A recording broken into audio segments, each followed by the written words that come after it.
At the Game Awards, the Final Fantasy XVI DLC was finally announced and shadow dropped. But now people are wondering what's next for CPU 3. More Final Fantasy XVI DLC, a sequel, Final Fantasy XVII? Today, we might have some of the answers. So please go ahead and hit that subscribe button, because there is so much incredible Final Fantasy news coming up and you aren't going to want to miss any of it. Now recently, there was an interview with Naoki Yoshida in Japanese publication Famitsu, and my boy Genki at GenkiJPN has translated some of it for us. Here is what he's had to say about the potential of a Final Fantasy XVI spin-off or sequel. YoshiP says they are not expecting to make a sequel or spin-off to Final Fantasy XVI, and that most of the team has disbanded to new projects. Quote, "The development team for FF16 has been disbanded apart from the main DLC team. So at the least, we are not expecting to make a sequel or spin-off to FF16. This time, we have accumulated a lot of knowledge from FF16. Rather than continuing on a single title forever, if possible, we'd like to work on the next title, or consider a new challenge, etc. But if you ask me, if there'll be anything related to FF16 in the future, I don't know. Since I don't know what'll happen, I'd rather not say anything definite, lol. I also think it's a really good thing. Final Fantasy traditionally has not been about dwelling on a specific title. It's about kind of enjoying this fleeting experience while it's happening. While nowadays, sequels are commonplace, Final Fantasy titles used to be about putting your everything into this one game, leaving nothing on the table. Ultimately, I'm cool with it being like this. And with the team knowing everything that they know from Final Fantasy XVI, having built the tech that they've built, it makes me really excited for their next project. Could that next project be Final Fantasy XVII? It's not impossible, especially when you consider that Creative Business Unit 1 is going to be locked up on Final Fantasy VII Remake projects for quite some time. I mean, it was 4 years from Final Fantasy VII Remake to Rebirth. If we assume that the next project is also going to take roughly 4 years, that means they're going to be pretty wrapped up until about 2028, which is an incredibly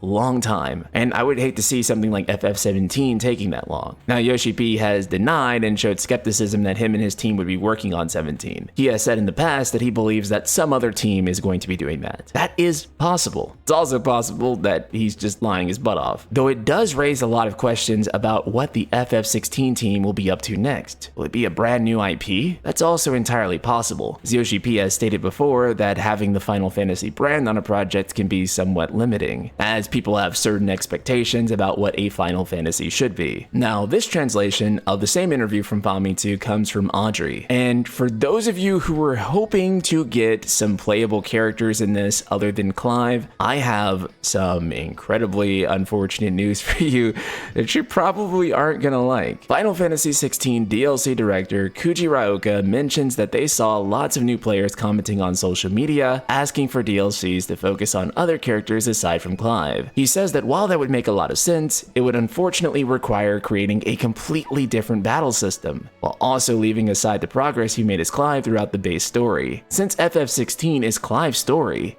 they decided that Clive should still be at the forefront. I'm not gonna lie to you guys, I wanted to play as Jill. That's probably the biggest disappointment here for me, is that it looks like I am never going to get to play as her, unfortunately. And once the DLC for Leviathan comes out, which seems to have most of its announced features, that's pretty much going to be it. It really is somewhat unfortunate. I was hoping for more. In terms of creating a different battle system, it's also not something they haven't done before. I mean, Final Fantasy XV did it with their character switching system. Each one of those characters functions so fundamentally different that that actually legitimately is a different battle system with each character. But again, that also came after they implemented all the DLCs, and a year and a half or something like that later after the game came out. So it's not a feature that I would underestimate the amount of work that goes into it, but it is just really disappointing that we can't get something like that, especially since there is so much demand to be able to play as these other characters. Now, there is one thing I did want to touch on from the interview itself. Bear in mind that this is machine translated, and as such, while it is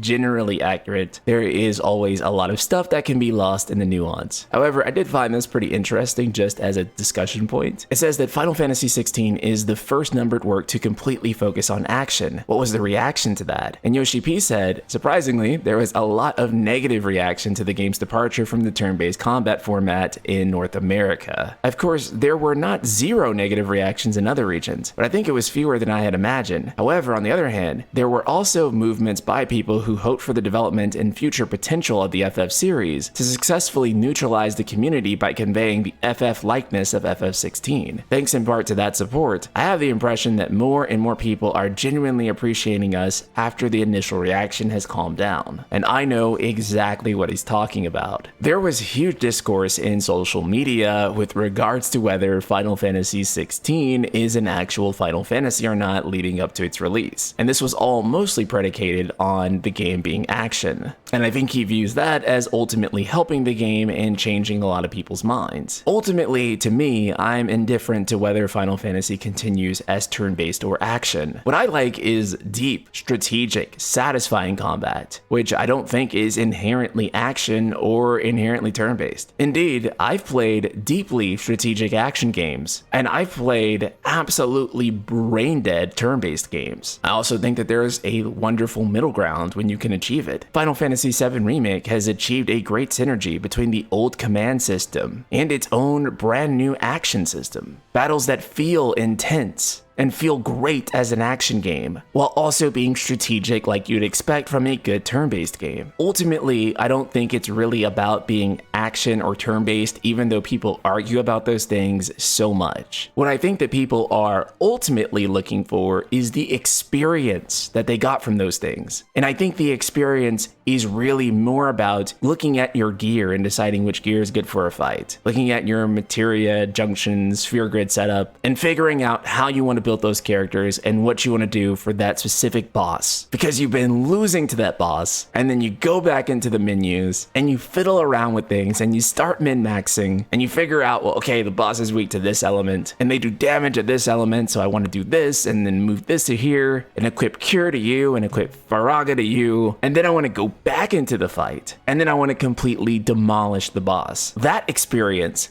is satisfying RPG combat. And you can do that in a turn-based game, and you can do that in an action game. And I think fans are looking for that more than they're looking for which genre you're choosing to manifest those exact feelings with. Again, it's about the feelings, what the game actually creates. You can really substitute the approach out with anything. Ultimately, I want Final Fantasy to continue to experiment and innovate, while also continuing to bring me in deeper to the core elements of what I like about FF as well. So please, leave a comment below letting me know what you think about the Final Fantasy XVI DLC, and the fact that after Leviathan, this pretty much is it for Final Fantasy XVI's future updates, and what you want to see Creative Business Unit 3 working on next. Be sure to subscribe and consider becoming a channel member if you want to support the channel. And I'll see you all in the next video.